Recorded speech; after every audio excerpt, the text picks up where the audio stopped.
Hello, അങ്ങനങ്ങ് പോയാലോ ജോനിച്ചായ? എന്റെ പയ്യനെന്തല്ലേ മാസ് കാണിച്ചു പോലെ ഇതന്നെ ഗുണ്ടായിസാ? താനിതിൽ ഇടപെടണ്ട. നീ തീർന്നടാ, തീർന്ന്. തീരാൻ ഞാനെന്ത് റേഷൻ കടയിലെ മണ്ണെണ്ണ. 36 വർഷമായടാ ജമിനിച്ചായ ഞാൻ ഈ ഫീൽഡില്. അതിനിടയ്ക്ക് ഒരുപാട് തല്ലും കുത്തും ഞാൻ കൊണ്ടിട്ടുണ്ട്. അതിലെനിക്കൊരു സിഗരറ്റും ഇല്ല, തീപ്പെട്ടിയില്ല. ഇതെന്ത് തേങ്ങ പറയണേ? സിഗരറ്റ് അല്ല ആശാനെ, റിഗററ്റ് റിഗററ്റ്. ഓ തന്നെടേ, നീ എനിക്ക് ട്യൂഷനൊന്നും എടുക്കണ്ട. ഓ, ഏത് നേരത്താണ് വിളിക്കാൻ തോന്നിയത്? ഓരോ ഏണികള്. ജോർജ് പഴയ ഇടിയൻ ജോർജ് തന്നെയാടാ. നിന്നെ കാണാൻ ജോർജ് ഇവിടെ വന്നിട്ടുണ്ട്, നിന്റെ മുന്നിൽ ഇങ്ങനെ നിന്നിട്ടുണ്ട്. നീ ജോർജിനെ ഒരുപാട് അറിയാനുണ്ട് അനിയാ.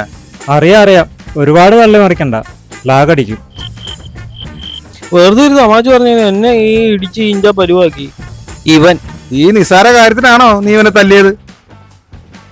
എന്നെ കളിയാക്കി ഇവനെ പിന്നെ ഞാനെന്ത് ചെയ്യാനാ? ഒരു റീൽ ചെയ്യാൻ നോക്കി കൈ ഒടിഞ്ഞു വന്ന് നിന്നെ പിന്നെ എന്നെ സിനിമയിൽ എടുക്കണം. ഇനി ഞാൻ പറയും, നീയൊക്കെ കേൾക്കും.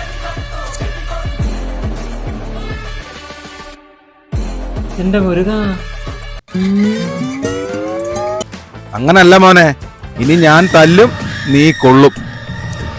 ഏയ് അത് വേണ്ട. എന്നാൽ ഇവിടെ നടന്ന നാശനഷ്ടങ്ങൾ പരിഹാരം കണ്ടിട്ട് പോയാ മതി. സാമ്പത്തിക ഇടപാട് എന്റെ നിഘണ്ടുവിലേ ഇല്ല. എന്നാ നീ തല്ലുകൊണ്ട് നാറും. അയ്യോ അത് വേണ്ട, പറ്റുമെങ്കിൽ എന്നെ ഓടി തോപ്പിക്ക്.